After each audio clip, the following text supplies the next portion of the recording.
नमस्कार, जय श्री कृष्णा। आसोलाव ज्ञान यूट्यूब चैनल में आप सभी का स्वागत है। हम सुनेंगे शिक्षाप्रद कहानी गुरु और शिष्य की विनम्रता पूर्वक अपने गुरु की कहानी। एक बार एक शिष्य ने विनम्रता पूर्वक अपने गुरुजी से पूछा, गुरुजी, कुछ लोग कहते हैं कि जीवन एक संघर्ष है, कुछ अन्य कहते हैं कि जीवन एक खेल है और कुछ जीवन को एक उत्सव की संज्ञा देते हैं। इनमें से कौन सही है?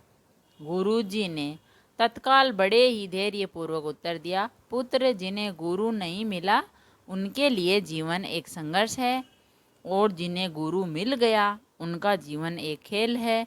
और जो लोग गुरु द्वारा बताए गए मार्ग पर चलने लगते हैं, मात्र वे ही जीवन को एक उत्सव मान का नाम देने का साहस पाते हैं।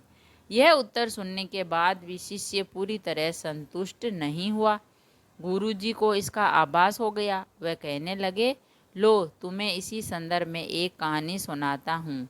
ध्यान से सुनोगे तो स्वयं ही अपने प्रश्न का उत्तर पा सकोगे।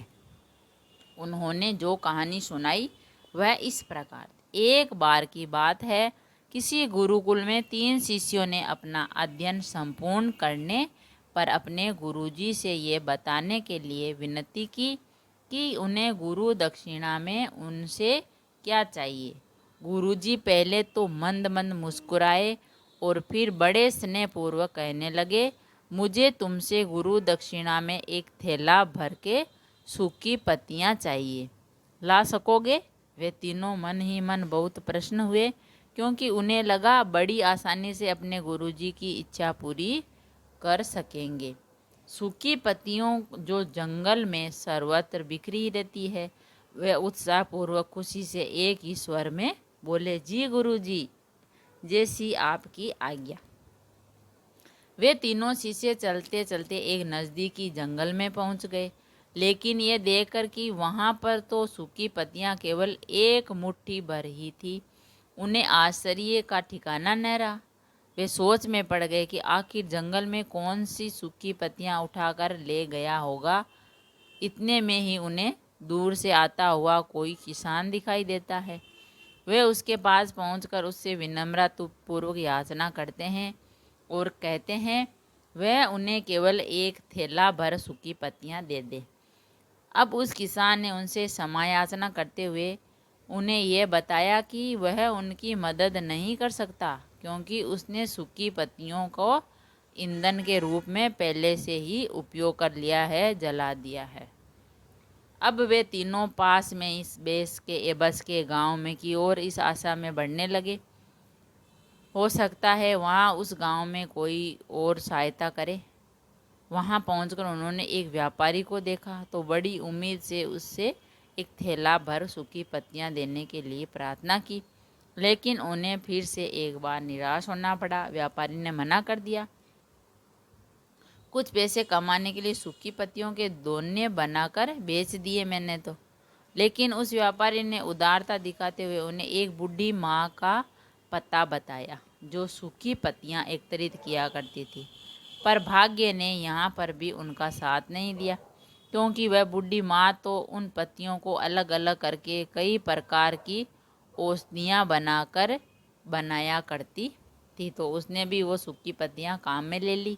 अब निराश होकर वे तीनों खाली हाथ ही गुरुकुल लौट आए। कहीं पत्तियाँ नहीं मिली। गुरुजी ने उन्हें देखते ही स्नेहपूर्वक पूछा, पुत्रों, ले आए गुरु दक्षिणा? तीनों ने सर झुका लिया। गुरुजी द्वारा दोबारा पूछे जाने पर उनमें से एक शिष्य कहने लगा, गुरुदेव, हम आपकी इच्छा पूरी नहीं कर पाए। हमने सोचा था, लेकिन सूखी पत्तियां तो जंगल में सर्वत्र बिखरी ही रहती होगी, लेकिन बड़े ही आश्चर्य की बात है कि लोग उनका भी कितनी तरह से उपयोग करते हैं।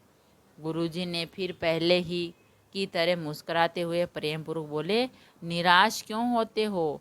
प्रश्न हो जाओ, और यही ज्ञान की सूखी पत्तियों की भी व्यर्थ नहीं हुआ करती, बल्कि उनके भी अनेक उपयोग हुआ करते हैं। मुझे गुरु दक्षिणा के रूप में दे दो। तीनों शिष्य गुरु जी को प्रणाम करके खुशी खुशी अपने अपने घर की ओर चले गए।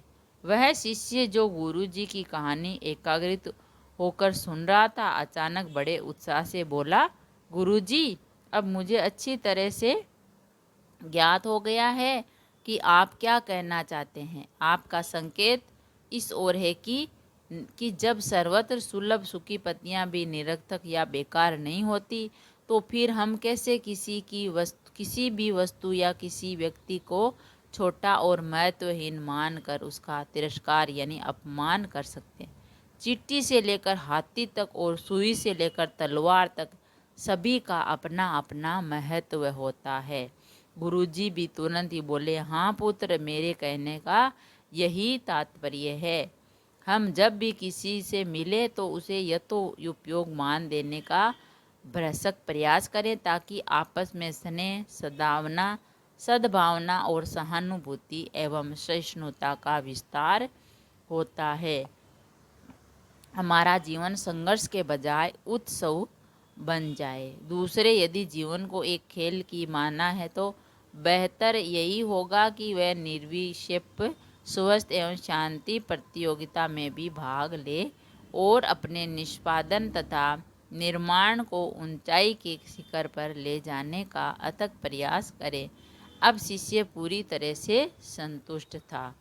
तो फ्रेंड्स, हमने जाना, इस कहानी से हमें एक शिक्षा मिली है कि कुछ ऐसी वस्तुएं होती है जिनका सभी का महत्व होता है अपने अपने स्थान पर। चींटी से लेके हाथी तक और सुई से लेके तलवार तक। सुई का काम सुई से होगा, तलवार का काम तलवार से। इसीलिए हर वस्तु का बहुत ही मूल्य होता है, महत्व होता है हमारे जीवन में। अगर कहानी पसंद आई तो लाइक और शेयर ज़रूर करें। ऐसी ही कहानी और कथा सुनने के लिए चैनल को सब्सक्राइब करें। थैंक यू, धन्यवाद।